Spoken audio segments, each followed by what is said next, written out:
Hi friends, PK learnings daily current അഫെയറിലേക്ക് ഏവർക്കും സ്വാഗതം. ഇന്ത്യ തദ്ദേശീയമായി വികസിപ്പിച്ച് വിജയകരമായി പരീക്ഷിച്ച ആധുനിക ഡ്രോൺ ഏതാണ്? രുദ്രാസ്ത്ര. 2025 ഫിഫ ക്ലബ് ലോകകപ്പിലെ ആദ്യ ഹാട്രിക് നേടിയത് ആരാണ്? Jamal Musiala. State chess technical കമ്മിറ്റിയുടെ സംസ്ഥാന സീനിയർ ചെസ്സിൽ ജേതാവായത് ആരാണ്?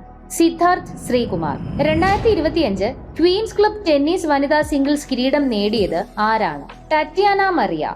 ഫൈനലിൽ അമേരിക്കയുടെ അമാൻഡ അനിസിമോവയെ ആണ് തോൽപ്പിച്ചത്. യൂണിഫൈഡ് പേയ്മെന്റ് ഇന്റർഫേസ് UPI വഴിയുള്ള ഇടപാടുകൾ വേഗത്തിലാക്കുന്നതോടെ പണമയക്കൽ, ഇടപാട് പരിശോധിക്കൽ തുടങ്ങിയവയ്ക്ക് വേണ്ടിവരുന്ന സമയം എത്രയാണ്? 15 സെക്കൻഡ്. നിലവിൽ 30 സെക്കൻഡ് ആണ് ആവശ്യം. 30 സെക്കൻഡുകൾ എടുത്തിരുന്ന ട്രാൻസാക്ഷൻ റിഹേഴ്സലിന് ഇനി 10 സെക്കൻഡും 15 സെക്കൻഡ് എടുത്തിരുന്ന വിലാസം പരിശോധിക്കൽ ഇനി 10 സെക്കൻഡ് കൊണ്ടും പൂർത്തിയാകും. അറബിക്കടലിൽ സൈനിക അഭ്യാസം നടത്തുന്നതിനിടെ ഇന്ധനം കുറഞ്ഞ് അപകടാവസ്ഥയിലായതിനാൽ കേരള തീരത്ത് ഇറക്കിയ ബ്രിട്ടീഷ് നാവികസേന യുദ്ധവിമാനം ഏതാണ്? F-35. UK കാരിയർ സ്ട്രൈക്കർ ഗ്രൂപ്പിന്റെ ഭാഗമായ HMS പ്രിൻസ് ഓഫ് വെയിൽസ് എന്ന വിമാനവാഹിനി കപ്പലിൽ നിന്നും പറന്നുയർന്നതാണ് വിമാനം.